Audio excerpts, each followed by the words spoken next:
ఖుషి ఎలా ఉంది? బాగుందా?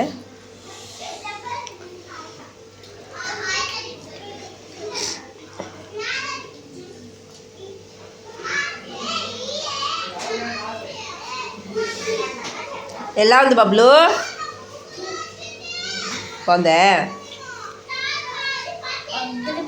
అద్దరిపోయిందా?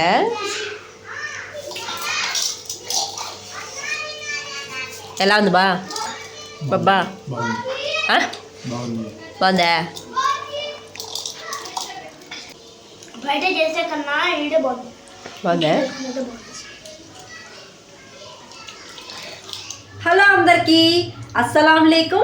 Welcome back to my channel Duniya Ammayi vlogs. ఎలా ఉన్నారు? అందరూ బాగున్నారా? ఇంక ఈరోజు వీడియో ఏంటి అంటే, ఈ రంజాన్ మాసంలో అందరూ ఇష్టంగా తినే చికెన్ హలీం. చికెన్ హలీము ఇంట్లో చేసుకోవడం కష్టమని బయట తెచ్చుకొని తింటూ ఉంటారు కదా. అలా బయట కొని తెచ్చుకునే పని లేకుండా ఇంట్లోనే ఈజీగా, టేస్ట్గా, చాలా హెల్దీగా చేసుకోవచ్చు. ఇంకా ఈరోజు చికెన్ హలీము నా స్టైల్లో నేను ఎలా చేస్తాననేది వీడియో చూపించే ముందు వీడియోకి ఒక లైక్ చేసి, కొత్తగా ఎవరైనా మన ఛానల్ చూస్తుంటే జర సపోర్ట్ చేసి సబ్స్క్రైబ్ చేయండి. మీరు చేసే ఒక లైక్ నాకు మోర్ వీడియోస్ చేయడానికి ఎంకరేజింగ్గా ఉంటుందండి. ఇంకెందుకు ఆలస్యం, ఈ చికెన్ హలీము నేను ఇప్పుడు ఎలా చేస్తాననేది వీడియో చూసేయండి. చికెన్ హలీం చేసుకోవడానికి ముందుగా పప్పులన్నీ నానబెట్టుకోవాలండి.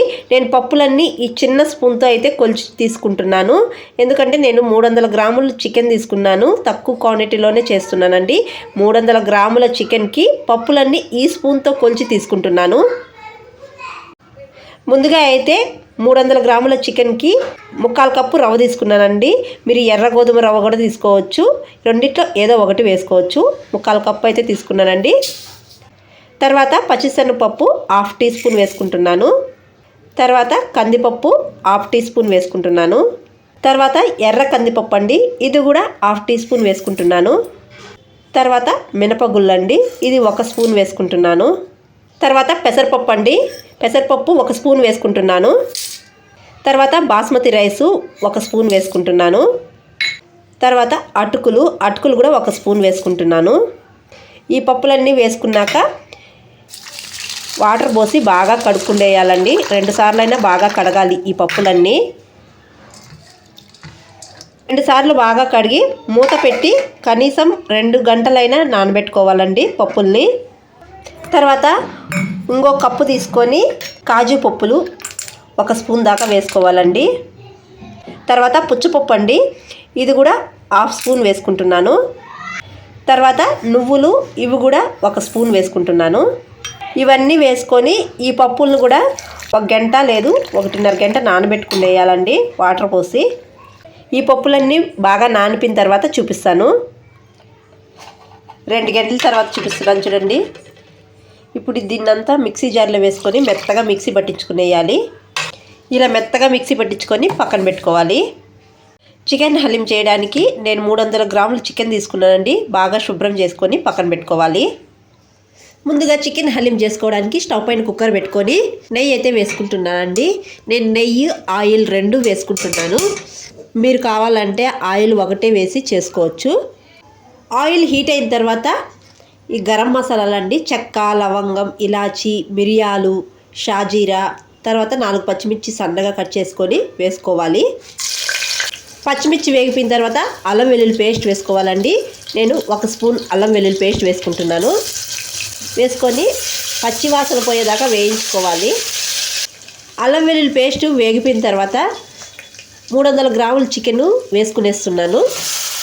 ఈ చికెన్ వేసుకొని ఒకసారి బాగా కలుపుకునేయాలి. చికెన్ కలుపుకునేసిన తర్వాత కొద్దిగా ఉప్పు, కొద్దిగా పసుపు, ఇవన్నీ వేసుకొని 1 నిమిషం ఈ చికెన్ని వేయించుకునేయాలి. చికెన్ 1 నిమిషం వేయించుకునేసిన తర్వాత రెడ్ చిల్లీ పౌడర్ 1 స్పూన్, ధనియాల పౌడర్ 1 స్పూన్, వేయించిన జీలకర్ర పొడి 1/2 స్పూన్, ఇవన్నీ వేసుకొని ఒకసారి బాగా కలుపుకునేయాలి. ఈ మసాలాలన్నీ బాగా వేగిపోయిన తర్వాత కొద్దిగా పుదీనా, కొత్తిమీర కూడా వేసుకునేయాలి. తర్వాత పెరుగు 1 చిన్న కప్పు వేసుకుంటున్నాను. ఇవన్నీ వేసుకొని ఈ పెరుగు బాగా చికెన్లో కలిసిపోయే విధంగా కలుపుకునేయాలి. పెరుగంతా చికెన్లో బాగా కలిసే విధంగా కలుపుకునేసిన తర్వాత చికెన్ మసాలా పొడి అండి, ఇది 1 స్పూన్ వేసుకుంటున్నాను. చికెన్ మసాలా పొడి వేసుకొని ఒకసారి బాగా కలుపుకునేయాలి. తర్వాత మనం ముందుగానే పప్పులన్నీ నానబెట్టుకున్నాం కదండి, ఆ పప్పులు వాటర్తో సహా వేసుకునేయాలి. తర్వాత మనం ముందుగానే కాజు, నువ్వులు, తర్వాత పుచ్చపప్పు పేస్ట్ చేసి పెట్టుకున్నాం కదా, అది కూడా వేసుకునేయాలి. ఇవన్నీ వేసుకొని ఒకసారి బాగా కలుపుకునేయాలండి. ఇవన్నీ కలుపుకునేసిన తర్వాత ఇంకా కొద్దిగా వాటర్ వేసుకునేయాలి. వాటర్ వేసుకొని ఒకసారి బాగా కలుపుకొని ఫ్రైడ్ ఆనియన్స్ వేసుకోవాలండి.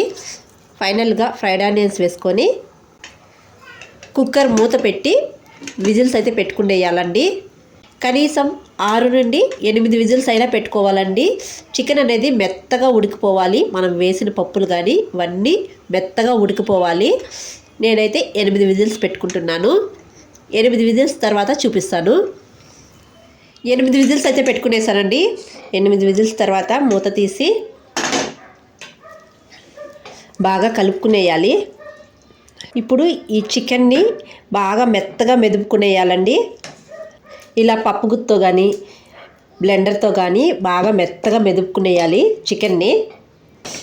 ఇలా పప్పు గుత్తో మ్యాష్ చేసుకునేయాలి. ఇప్పుడు ఈ హలీంని వేరే బౌల్లోకి మార్చుకోవాలండి. స్టవ్ పైన ఇలా మందంగా ఉండే గిన్నె పెట్టుకొని హలీం అయితే దీంట్లోకి మార్చుకోవాలండి. ఇలా వేరే గిన్నెలోకి మార్చుకొని మంటను అడ్జస్ట్ చేసుకుంటూ ఈ హలీంని ఇలా మెదుపుకుంటూ కలుపుకుంటూనే ఉండాలండి. అడుగు అంటకూడదు. అడుగు అంటితే టేస్ట్ మారిపోతుంది. ఈ హలీం కొద్దిగా దగ్గర పడే వరకు ఉడికించుకోవాలండి. హలీం ఉడికేటప్పుడు కొద్దిగా నెయ్యి వేసుకోవాలి. నెయ్యి వేసుకొని బాగా కలుపుకోవాలి. హలీం ఉడికేటప్పుడు సాల్ట్ని అడ్జస్ట్ చేసుకోండి, తక్కువైతే వేసుకోండి. ఇలా హలీం దగ్గర పడిన తర్వాత కాచి చల్లార్చిన పాలండి, ఇవి ఒక చిన్న కప్పు వేసుకుంటున్నాను. వేసుకొని బాగా కలుపుకునేయాలి. హలీం అంతా ఇలా దగ్గర పడిపోయిన తర్వాత దీన్ని అయితే పక్కన పెట్టుకునేయాలి. ఇప్పుడు స్టవ్ పైన మరొక బాండీ పెట్టుకొని నెయ్యి వేసుకోవాలండి.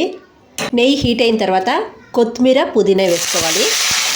తర్వాత కొన్ని కాజు పప్పులు వేసుకోవాలి. ఇవి వేసుకొని కాజు పప్పుల్ని కొద్దిగా ఎర్రగా వేయించుకోవాలండి. ఇలా ఎర్రగా వేయించుకొని కొన్ని పప్పులు అయితే పక్కన తీసి పెట్టుకోవాలి.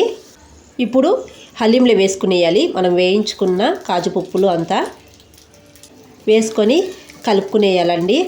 అంతే అండి, చికెన్ హలీం అయితే రెడీ అయిపోయింది. Ramzan special chicken haleem. ఈ చికెన్ హలీం కోసం సంవత్సరం పాటు ఎదురు చూస్తూ ఉంటాము. ఇంట్లోనే ఈజీగా, టేస్ట్గా, హెల్తీగా ఇలా చేసుకోవచ్చు అనమాట. చికెన్ హలీం అయితే రెడీ అయిపోయిందండి. బయట కొనే పని లేకుండా ఇలా ఈజీగా ఇంట్లోనే చేసుకోవచ్చు అనమాట.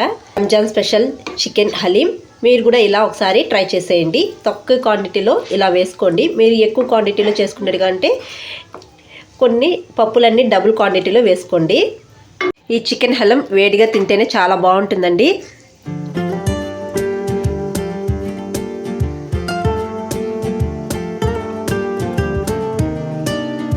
చికెన్ హలీం అయితే అయిపోయిందండి.